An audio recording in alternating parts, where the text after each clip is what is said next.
The boy woke up on the cold, rough pavement, shivering under a thin, torn blanket that did little to keep out the biting morning air. The city was just beginning to stir.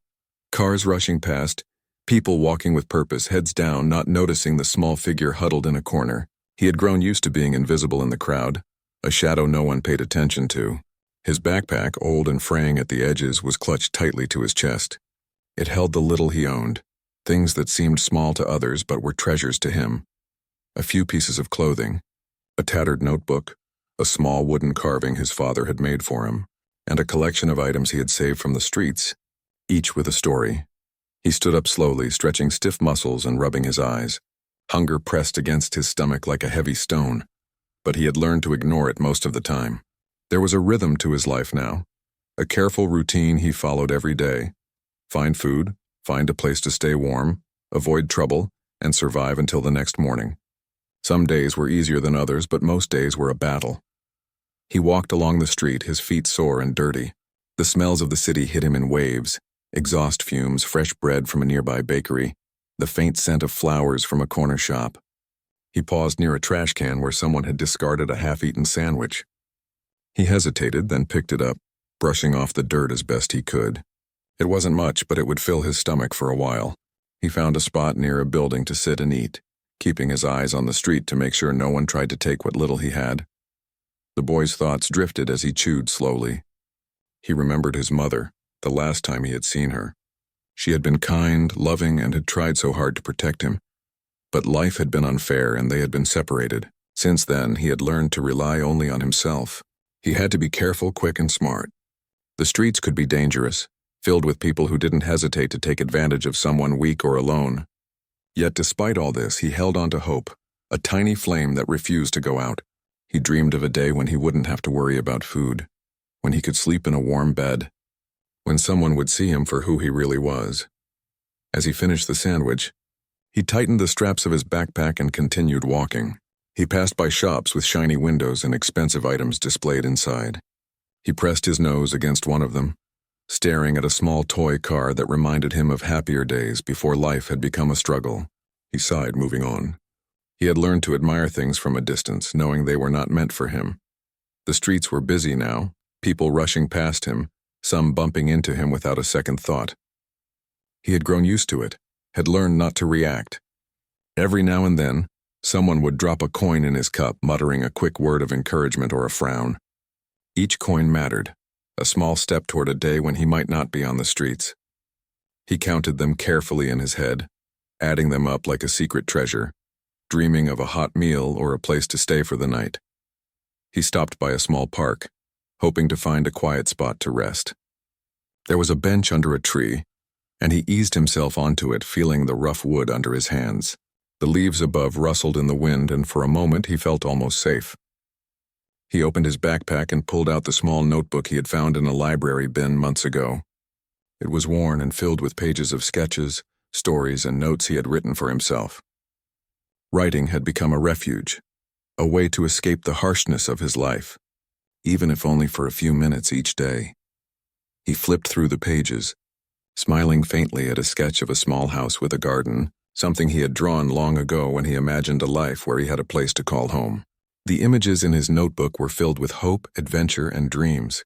They reminded him that even though life had been cruel, he still had imagination, courage, and a spirit that could not be broken. It was in these small moments with pencil and paper that he felt alive, reminded that he was more than his circumstances. Time passed quickly, and soon the sun climbed higher, heating the streets and making them busier. The boy put the notebook back in his backpack and stood up, brushing himself off. He needed to keep moving, to search for something to eat, to find a safe place to rest. He wandered through alleyways and side streets, avoiding large crowds and busy intersections. Every corner held uncertainty, but he had learned to navigate it with caution. He spotted a small cafe with a window open to the street. A warm smell of bread and coffee drifted out. His stomach growled, reminding him that he had only eaten the sandwich hours ago. He looked around, hoping someone might leave something behind, or perhaps a kind stranger might notice him. But no one seemed to see him. He was just another figure in the bustling city, another shadow moving through the crowd. As he continued walking, he noticed a man standing on the corner, dressed in a sharp suit, looking around impatiently. Something about the man caught his eye. He seemed different from the others, not rushing, not annoyed by the city's chaos. The boy hesitated, curiosity getting the better of him. He kept his distance but watched carefully, wondering what someone like that was doing here. The man finally noticed him, though not in a threatening way. There was a brief moment where their eyes met, and the boy felt a flicker of something he hadn't felt in a long time. Recognition.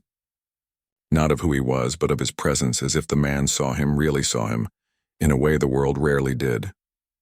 The boy felt a mix of fear and hope, unsure whether to approach or run, but something inside him whispered that this encounter might be different from all the others. He shifted his backpack on his shoulders, feeling the weight of his belongings, his small treasures that had kept him going. He took a deep breath, steadying himself, and decided to stay. He didn't know why, but something told him that this could be the moment his life started to change. The streets were still busy, people moving past without a glance, but in that instant, the boy felt seen. And for someone who had spent so long invisible, it was a feeling both strange and comforting, like a small light breaking through the darkness. The man smiled faintly as if acknowledging the boy's presence, and in that simple gesture the boy felt a spark of connection. He didn't know what would come next, but for the first time in a long while he felt a cautious hope that maybe, just maybe, things could be different.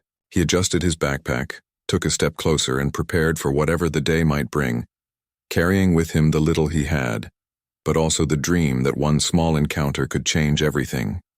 The boy stayed on the corner, watching the man in the suit who seemed to move with confidence and calmness. The city around them was loud and busy, with cars honking, people chatting, and the occasional street performer adding a strange melody to the chaos. The boy had spent years learning to disappear into crowds, but something about this man made him pause. He felt that maybe, just maybe, this encounter was different from all the others. The man noticed him too. He didn't look away or frown like most people would. Instead, he gave a small nod, just enough to acknowledge that he had seen the boy. That tiny gesture sent a strange feeling through the boy, a mix of curiosity and hope. He tightened the straps of his backpack, adjusted his torn jacket, and took a careful step forward, unsure what he should do.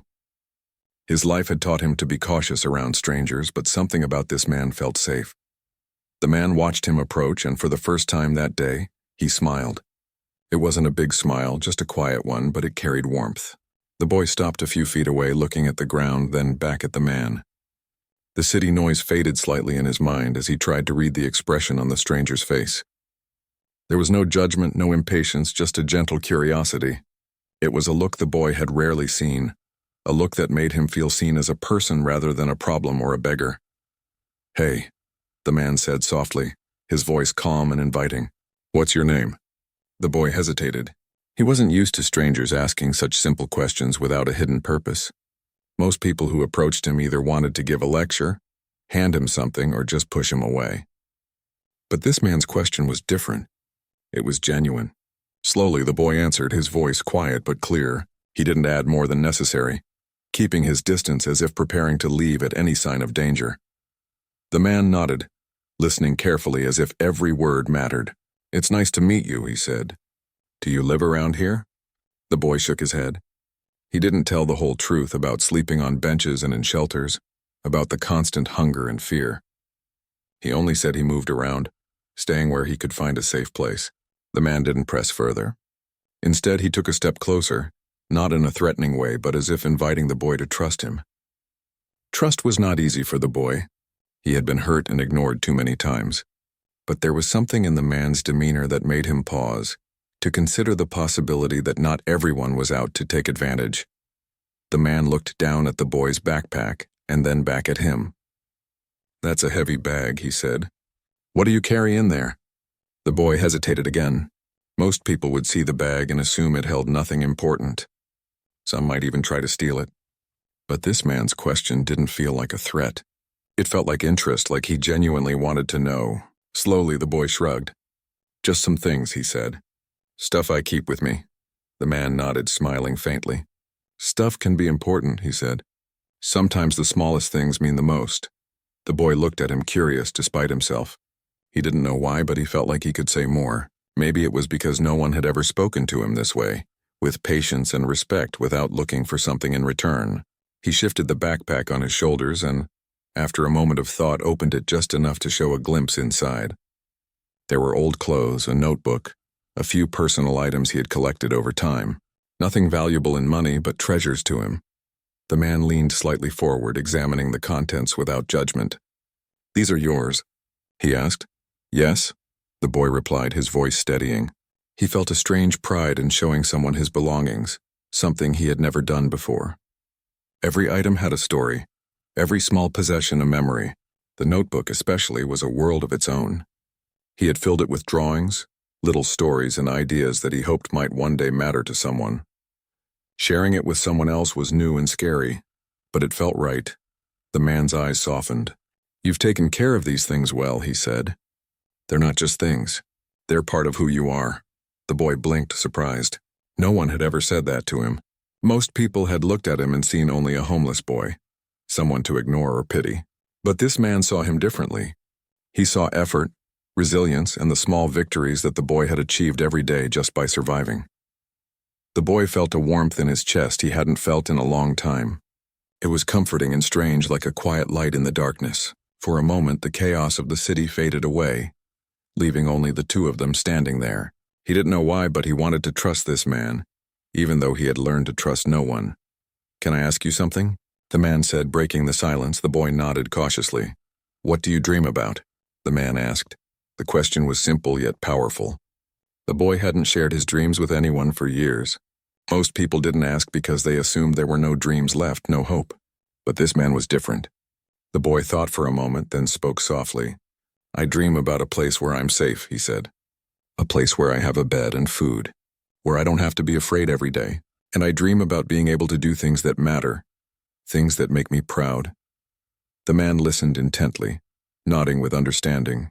"Those are good dreams," he said. "Everyone deserves a chance to live them." The boy felt a flicker of hope. It had been so long since anyone had taken his words seriously.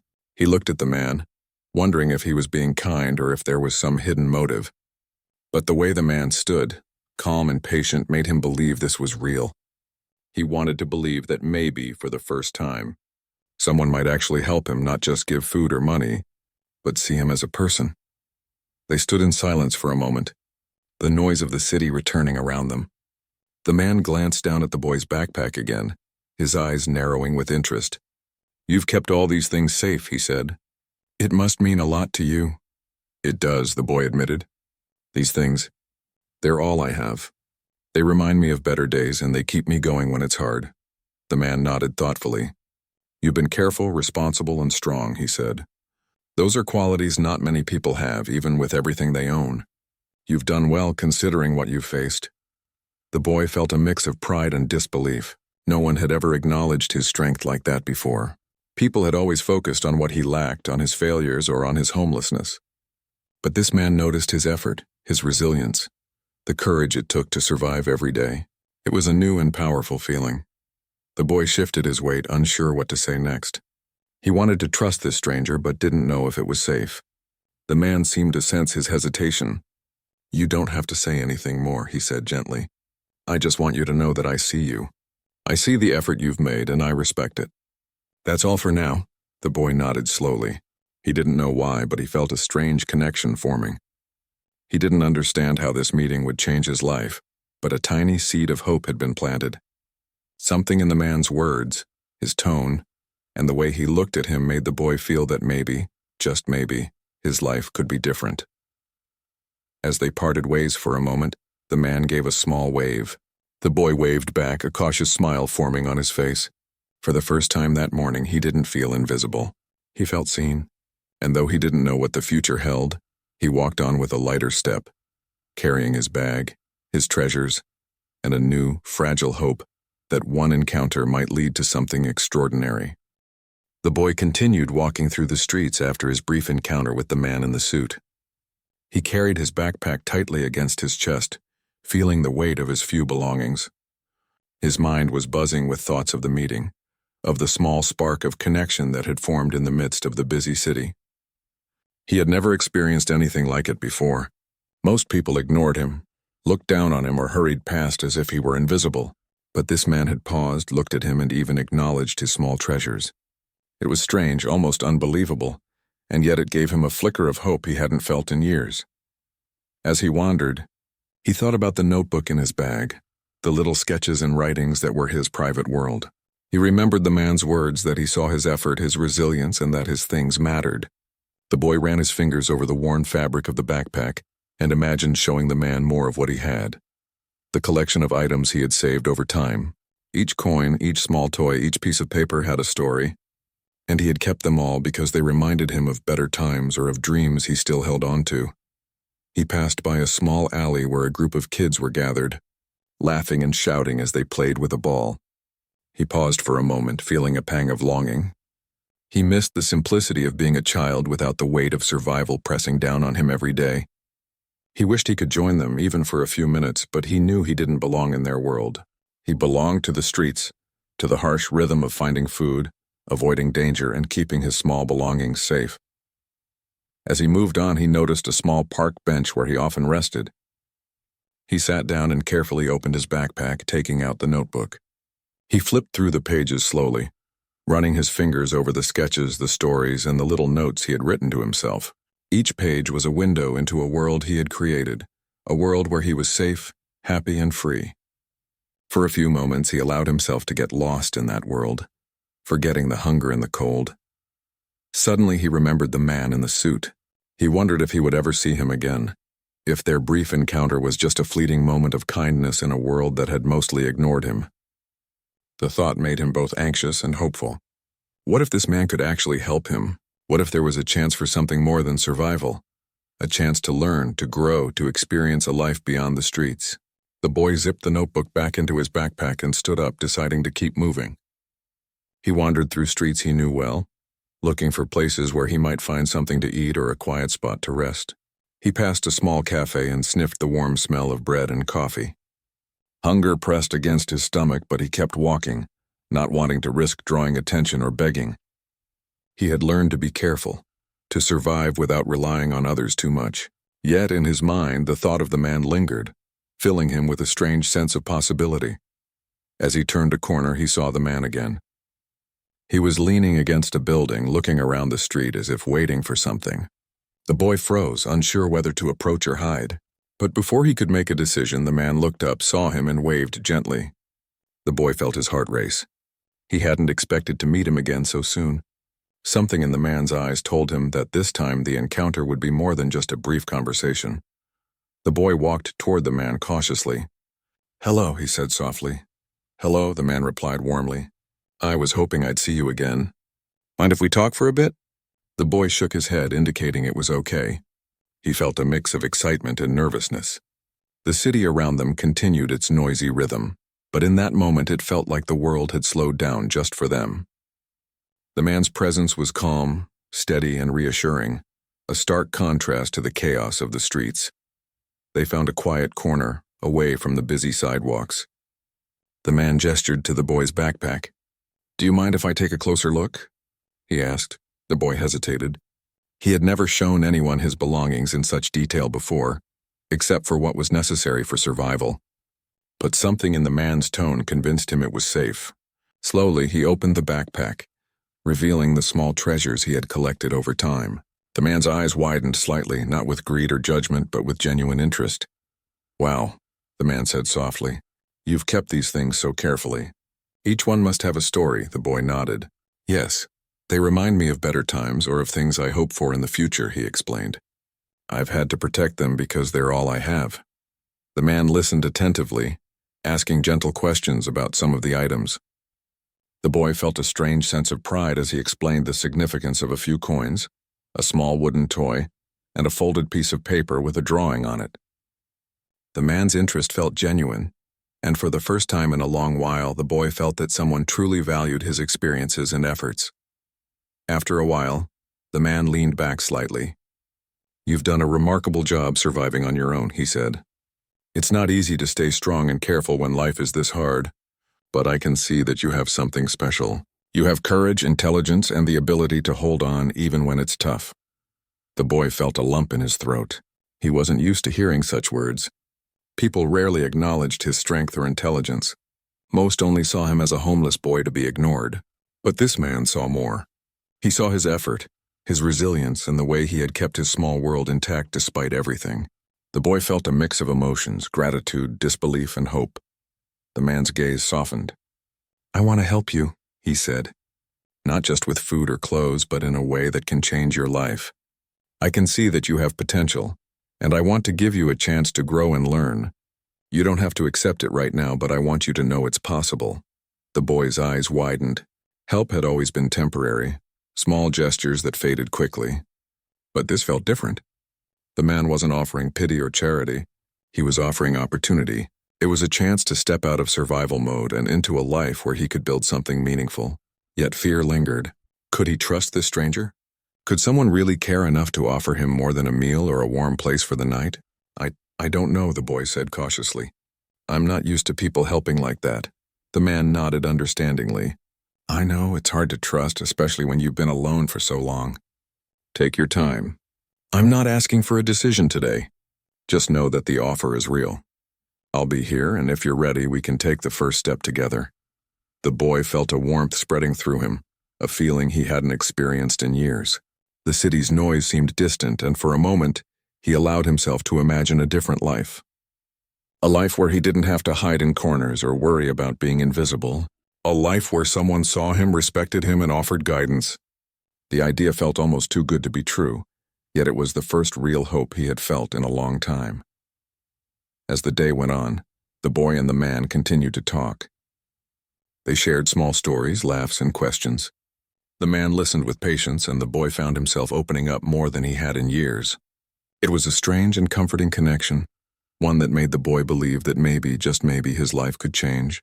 The bag on his back, once a symbol of survival and struggle, now felt like a bridge to something new. It held not just his belongings, but the potential for a different future. When the conversation ended, the man gave the boy a small smile. "I'll see you again," he said. "Think about what I said. When you're ready, we can start a new chapter together." The boy nodded, his heart racing with excitement and cautious hope. He watched the man walk away, feeling a strange mixture of relief and anticipation. For the first time in a long time, he believed that life could be more than just surviving. He had a glimpse of possibility, a small seed of hope that maybe one encounter could change everything. He adjusted his backpack, tightened his grip on it, and continued down the street, carrying not just his belongings but also the promise of a brighter future. The next morning, the boy woke up on the same rough pavement, the cold air brushing against his face. Yet he felt different. Something inside him had shifted overnight. He had spent hours replaying the conversation from the day before, turning over the man's words in his mind. The idea that someone actually saw him, noticed his effort, and believed he had potential was so foreign that it almost felt like a dream. But it was real enough to give him hope. He tightened the straps of his backpack and began walking, his feet sore but his spirit lighter. The street seemed a little less intimidating now. Even the familiar noises, the honking cars, the chatter, the street vendors shouting, felt less overwhelming. He was aware of them, of course, but they didn't weigh on him the way they usually did. There was a small light inside him that refused to be extinguished, a feeling that maybe, just maybe, today could bring something new. As he turned a corner, he saw the man waiting near a cafe.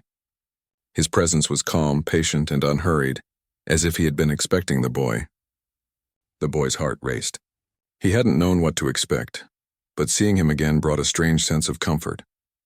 The man smiled, and in that simple gesture, the boy felt a reassurance he hadn't known in years. "Good morning," the man said softly. "I'm glad to see you again." "Good morning," the boy replied, his voice tentative but steady. He adjusted his backpack and shifted closer, unsure how to begin. "I've been thinking about you," the man continued, "about your strength, your courage, and the way you've managed to survive on your own. I want to offer you a chance if you're willing." The boy's eyes widened. He had hoped for something, anything that could change his life, but hearing it spoken aloud was almost overwhelming. "A chance?" he asked cautiously. "Yes," the man replied. "Not just a meal or a place to stay for a night. I want to help you learn, grow, and discover your abilities. I want to give you guidance, support, and opportunities to build a better life. But it will require trust, patience, and effort on your part." The boy hesitated. Trust had always been difficult.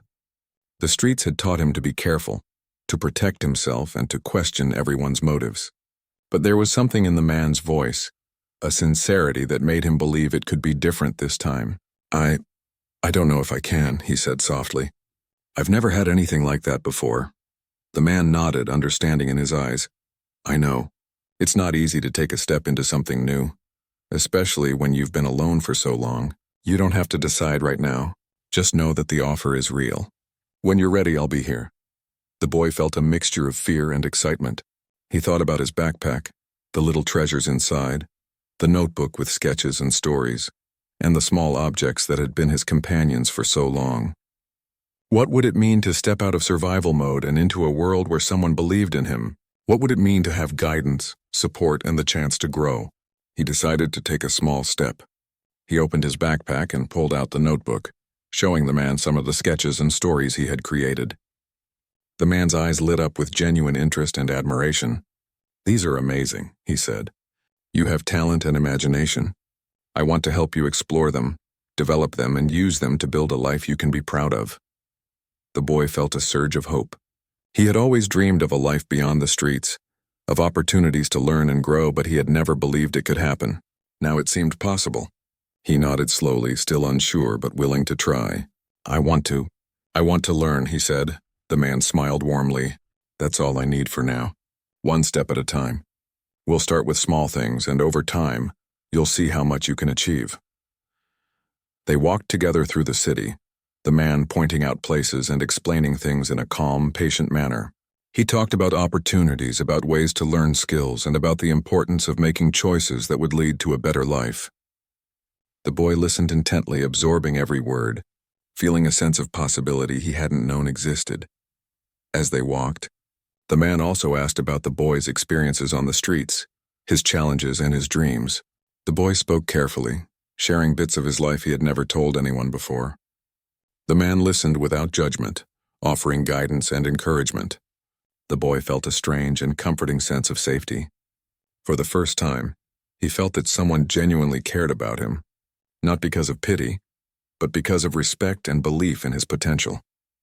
They stopped at a small library, and the man suggested they go inside. The boy had been to libraries before, but usually just to find a warm place to sit. This time was different. The man encouraged him to explore, to read, and to discover new ideas. They spent hours there, the man showing him books, teaching him new things, and helping him understand that learning could be exciting and empowering. The boy's mind opened to possibilities he had never considered. He felt a joy and curiosity that had been buried under years of survival and struggle. Over the next few days, the man continued to guide him. He introduced the boy to basic skills, simple tasks that built confidence, and small projects that required effort and creativity. The boy worked hard, eager to prove himself and grateful for the chance to learn. The man was patient, encouraging, and kind, providing feedback and support without ever pressuring him. The boy began to understand that growth was a process, that mistakes were part of learning, and that perseverance could lead to real change. One afternoon, they returned to the city streets where they had first met. The man asked the boy to open his backpack again. This time it wasn't just to show the contents, but to make a choice. These things, the man said, are important to you, but they can also be the start of something new. You can keep them, or you can use them as a step toward building a better life. The choice is yours. The boy looked at his treasured items, then at the man, and felt a mix of emotions. Fear, hope, excitement, and trust all swirled inside him. He realized that the man wasn't asking him to give up who he was. He was asking him to take the first step toward who he could become. Slowly he nodded, deciding to trust the man and take that step. He began to see that his belongings, once symbols of survival, could now symbolize possibility and growth. The man smiled, placing a reassuring hand on the boy's shoulder. You're making the right choice, he said. It won't be easy and there will be challenges, but I will be here to help you every step of the way. The boy felt a sense of determination he had never known. For the first time, he believed that he could shape his own future, that he had the power to change his life. The streets would always be a part of him, but they no longer defined him. He had the chance to build something new, to grow, and to achieve dreams he had only imagined in his notebook. As the day ended, the boy and the man walked together through the city, the boy carrying his backpack with a new sense of purpose. Each step felt lighter, not because the bag was lighter, but because his heart carried hope. He had taken the first step toward a life beyond the streets, guided by someone who saw his worth and believed in his potential. And in that moment he realized that a single act of kindness, a single encounter, could truly change everything.